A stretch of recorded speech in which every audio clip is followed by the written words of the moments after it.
Little Moscow Festival celebrates the Chopwell lockout that happened in 1925 when Chopwell miners went on strike because miners right across the country were having their wages reduced by the mine owners. Chopwell miners were the first ones to come out on strike in 1925, and in June 1925 the coal owners locked them out of the colliery. So even if they'd wanted to work, they couldn't work any longer.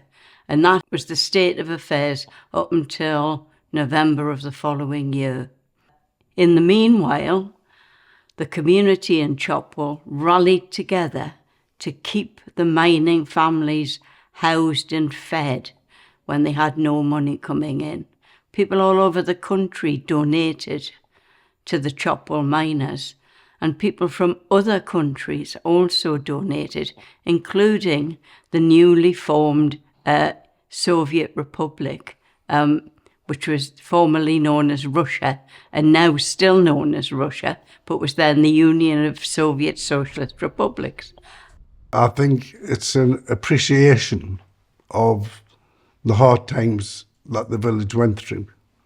I mean, we all know that they were the first pit out and the last pit back, and it was over an 18-month period. I think that in this village it built up a camaraderie between people, which has lasted even till this day. We still have a village with the mentality of helping people. And so I think it left a legacy from my point of view. I think the lockout set the tone. It sort of, just reading about it, it sort of polarised opinions, and it gave everyone in the village certainly a strong sense of sort of working class, the struggle, you know, and I think it brought a lot of people together, and it brought the community that it's still there in the village now. My grandparents were steward and stewardess of the top club in Chopwell, and they had been there 43 years before they retired. The police station was opposite the top club, and my mother can remember there was a regiment of policemen there with their truncheons raised, and they started to march down. She could remember their hobnailed boots as they marched down into the village. And for her, it was exciting. But of course, they were going down to disperse the troublemakers. I remember my granddad Jimmy and my dad talking about the lockout. And my granddad said, well, you know, when the pit was locked out, there was 15, 20-ton trucks of coal up on the line. And he said, what we used to do was send the kids up and throw stones at the police that were there. He said they always had 4 policemen on. So they would aggravate them, throwing stones till they chased them. And they used to run towards Milkburn Wood. And the police would chase them. And when the police were away from the trucks, the men were up with sacks, filling the sacks of coal and carrying back down to the village. And he says, and then again, we went into Chopwell Woods and dug in the bank sides because, being miners, he says, we knew that the coal seam actually came to the surface. And we dug into there and they got a lot of coal from there. My name's Jeff Breen, and my granddad was John Gilliland, otherwise known as Jack Gilliland. And he was a staunch trade unionist and member of the Labour Party, and he did a lot of things for Chopwell. The miners' families were entitled to something called poor relief, but it was very difficult to get. The Board of Guardians, run by the local vicar, was very reluctant to give money, and this annoyed the locals. So the locals and the Chopwell Trade Union, Miners' Union, arranged for my granddad to go forward for the election, and my grandfather won outright. This allowed him to get access to funds for poor relief to give to the miners, and he gave it out every week from his own house. And the miners would come round, they would get some money at the beginning of the week, and it was usually about £1 a week, plus extras if you had children. My uncle, he was on the march and he gated and he was charged and he got his thumb smashed and hid in prison. After that he walked all the way down to Yorkshire for a job because he couldn't get a job up here. And he went down there and he asked, the manager said, there's no jobs here. So he begged the bloke, he says, can I work with the worst job going? And I'll take the least pay going. And the bloke said, right. He worked his way up, obviously, and then he moved down to Birmingham to work in the factories. The money was stopped, you know, there was no money coming in, and it was important that everybody showed the resilience, they stuck together.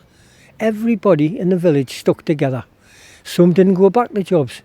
We were fortunate, some of the miners did go back to the jobs, but it's actually to let the people now, the youngsters in the village and the people who didn't know about the lockout from 100 years on, they must know what the village of Chopwell was all about, you know, and how they got through it.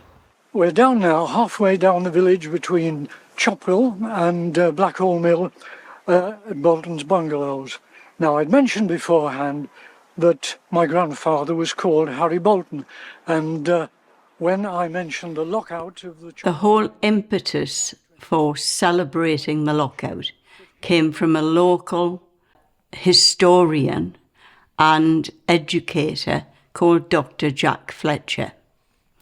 And Jack's family were part of the political and mining hierarchy in Chopwell. And Jack also wanted to create a memorial, a lasting memorial, and ironically it is a lasting memorial to Jack because he died earlier this year before he could even say what we were going to achieve. But Jack wanted to present a memorial cup to Chopwell Primary School to encourage children to do projects around the history and heritage of Chopwell.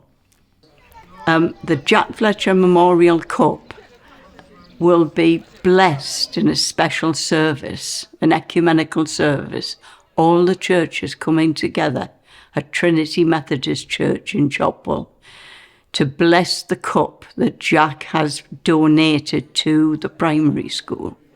And it will be followed by a community lunch, which will be a recreation of a 1920s soup kitchen, so that people can get a real flavour of what it was like to be part of that community in 1925.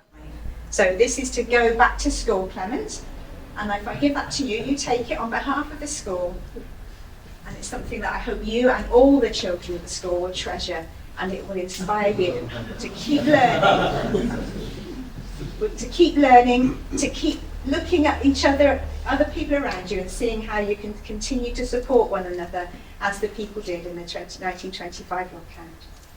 Shall we give them a round of applause?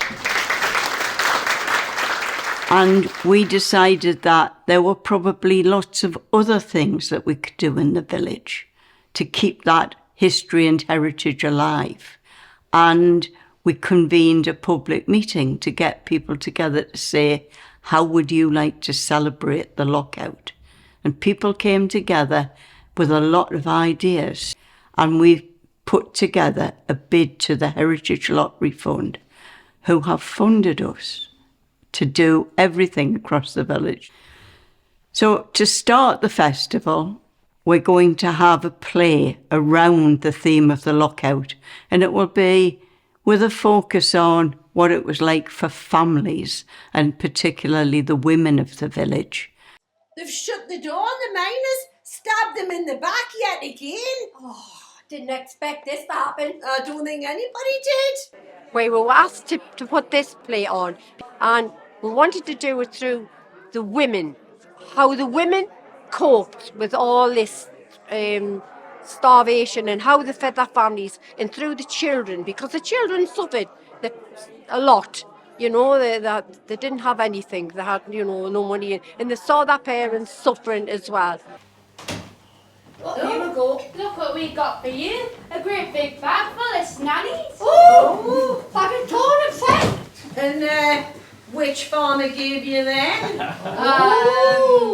And they helped as much as what the women did, but it was the women of the village that was strong and make sure that everybody was pulled together, they got fed, you know, and they went out and did foraging, they went out and picked all the berries, like everything like they did, and just helped feed them. Started the soup kitchens, helped with the soup kitchens, you know, went teddy picking. They did everything like that, and not anything to help feed their family and their neighbours, and they all just come together because it was a community. Chopwell is a community and still is, and we'll still come together for things like that. And we'll stand as one. We'll make lots of soup. We'll all find a way. The men are strong, but we're stronger each day. 'Cause they've been locked out. Everything's closed 'cause they've been locked out.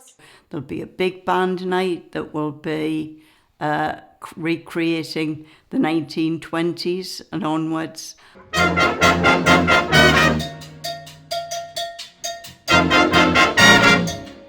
Tonight we have Tyne Valley Big Band here playing music from the last century, so a bit of everything, lots to get up and dance to. This is a free event that's been put on as part of the celebrations, and we've got a really good crowd in. Very good. I mean, my sister's been before. I couldn't make it the last time, but absolutely fantastic. Love it. Yeah. Our dad was a pitman. People of Chopwell are fantastic, you know, when it matters. So Right, exactly. fantastic. We help each other out. Yeah.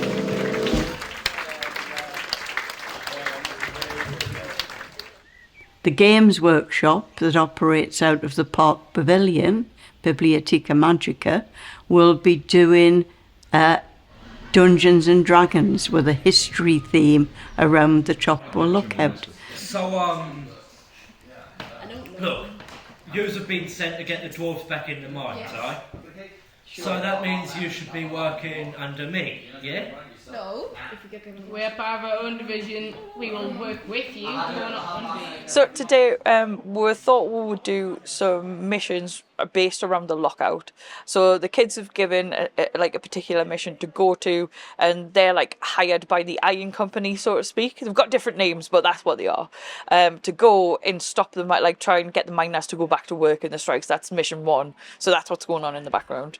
The second one, they'll be like in the mines, and then they'll meet the people that like the miners that are on strike. No one then used to meet in secret. I'm going to check the legality of this. I want to get some paperwork out, start filling out documents. But we've noticed from the kids that have just started, like they're asking questions about the lockout, like actual proper questions, what the conditions were like, how much money they got, how old were the people in the mine, you know, which is absolutely amazing, and that's exactly what we wanted. There will be a brass band concert in St John's Church, which was built by subscription by Chopwell miners.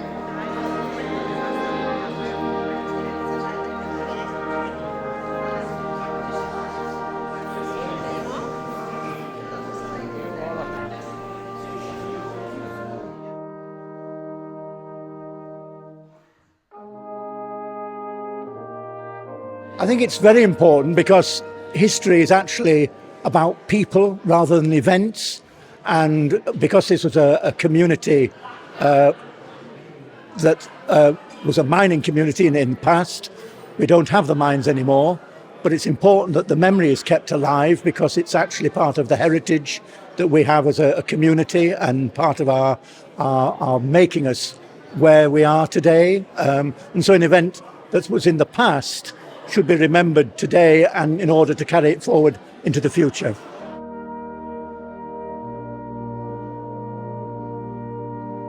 I think today more than ever, you know, we're becoming aware of how oligarchs, billionaires, very wealthy people can control the lives of millions of people in very pernicious ways. And I think there's a lesson for us to remember, you know, 100 years on, that there is a way to stand up against these forces, and to, support each other, to grow our own food, look after each other's kids, look after our community, And I think there's a lot of that happens in Chopwell, which is really, one of the things I'm very proud about living in Chopwell is that it's got a great community spirit, and there's a lot of things going on that perhaps wouldn't go on in other places.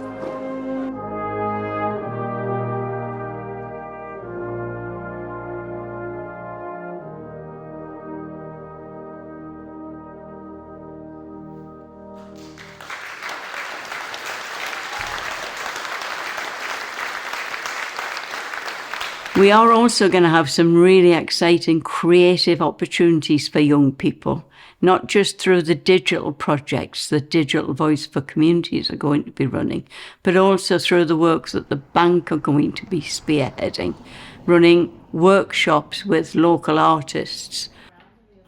So in the bunting workshop, we worked with artist Lindsay Donaldson, and she used a special technique where the sun bleached the patterns into the bunting. And so the children washed off the chemical that is used for it and put it out in the sunshine. And then it created these amazing, lovely symbols that we've got up in the windows of the bank. So hands up if anybody's got an elderly person living next to them who live on their own maybe. We're doing a cookery workshop today with our chef Terry. So she's using kind of traditional recipes, talking about what people might have had in their store cupboards, and also the children are cooking things and they're going to be able to give them to their neighbours and other people in the community, very much in the spirit of what they did in the lockout. It's about the lockout and how people would share food when there's not much food because people lost their jobs and couldn't earn money for food. I'm going to share them with my neighbours and my family, like the people in lockout did. So Digital Voice has been helping people of the village to get an idea of what it was like to be part of the lockout. So we've been helping children through creative digital media to think about the child's perspective. What was it like to be a child through 17 months of hardship? Communism is what we've been talking about in terms of like Russia and things that were going on. So with Chopwell Youth Club, we brought in a brilliant creative writer and animator, and they both worked with the children for a few weeks, thinking of the story, how would they put that story across, and some of the children wrote letters to Santa about what it was like to be cold and not get anything for Christmas. It's really moving, and then the animator worked with them to come up with a series of 2D drawn animations. Another project we did was with Chopwell Primary School, so we worked with a group of children there again to look at the lockout and what it was like to be a child, but this time we used AI animation to do that, so they're learning brand new skills. Oh wait, there's Russia. Oh yeah, there is Russia. I think it's like really good because first it gives you knowledge, and second, I didn't really know that much about the miners until now. But in order to understand what happens here with the lockout, we're just going to go a little bit further back in time. The Russians were helping us. So in the First World War, we were on the same side as the Russians. First session, we were looking at the lockout and what happened specifically and just going through a timeline. And then we wrote some like descriptions and like diary entries of perspectives of different people that experienced the lockout. A few days passed and my mummy and daddy gave their food to me and Thomas. I was confused because they were hungry, but I remembered what mummy said about how we aren't getting money, so I didn't eat. And we drew some pictures and asked ChatGPT to AI generate these images, and it turned out really, really well. I've never seen that one.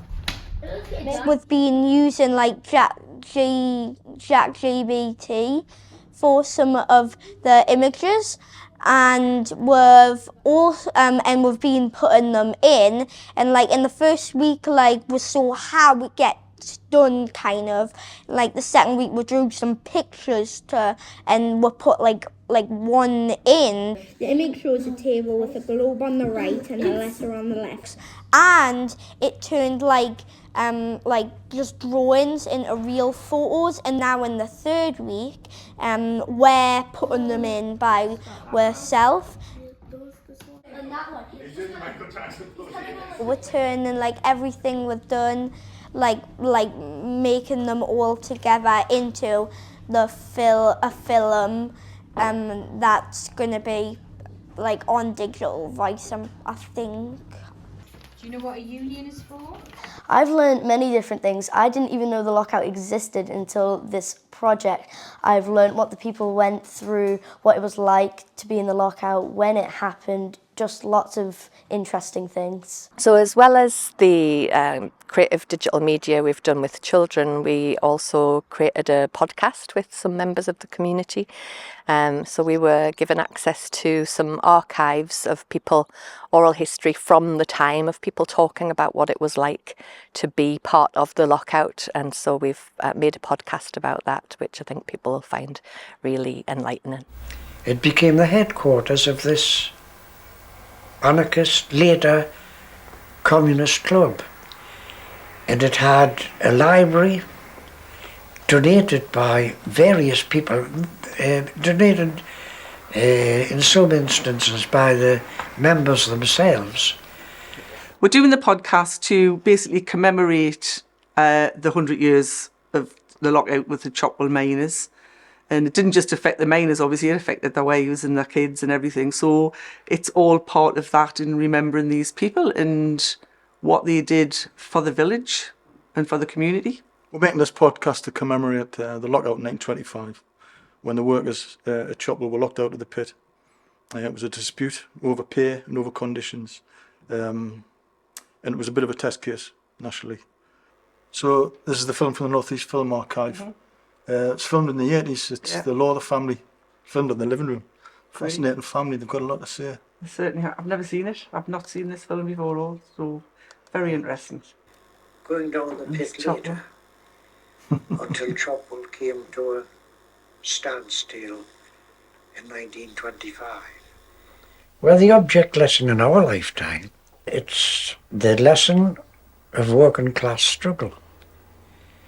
Because whatever the bleak position appears to be today, from a Labour working class political point of view, we must remember the beginnings, the events that we've been talking about earlier in the century, when people had these ideas for reforming things, and later spreading of the gospel, which to miners was the gospel, the nationalisation of the mining industry, the taking out of the hands of the cruel men who had operated the industry and exploited our fathers in the most cruel fashion. For us to continue struggling with a feeling that we were going to end this. I still think that. So that for anyone to pause in the present discussion on the fight against unjust laws, as exemplified by Tebbit and Thatcher, we must continue the struggle. It's going to be no worse than the struggle of the early days against those conditions that we remember in mining villages. It certainly made Chopwell what it is, what it was, and I think us being born and bred in that community, because it was a very solid community, growing up, even in my time, you know, which was many years after the lockout, etc., etc. But I think that's what makes you what you are, how you brought up. This community was solid, you know, everybody knew everyone's mums, dads, aunties, uncles, grannies, granddads, pretendy aunties. We all had pretendy aunties, pretendy uncles. And yeah, I think it makes you what you are now. Certainly it is me.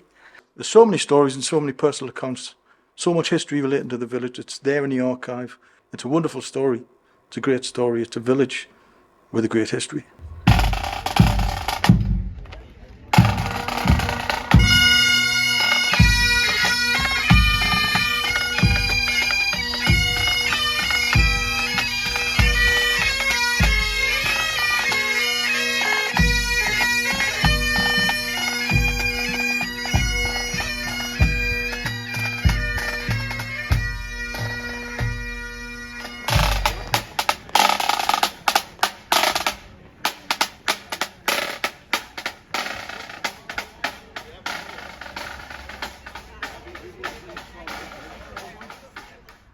Friends, fellow workers, brothers, sisters, comrades in struggle, let me start by saying that once again I'm honoured and indeed humbled to have been asked to address this meeting here in Chopwell. I think it's amazing that Chopwell has really got into commemorating this really important event in the village's history, and I'm so pleased to be here tonight to see people looking back over the, I won't say celebrations, but the commemoration of a really significant event in the village's history.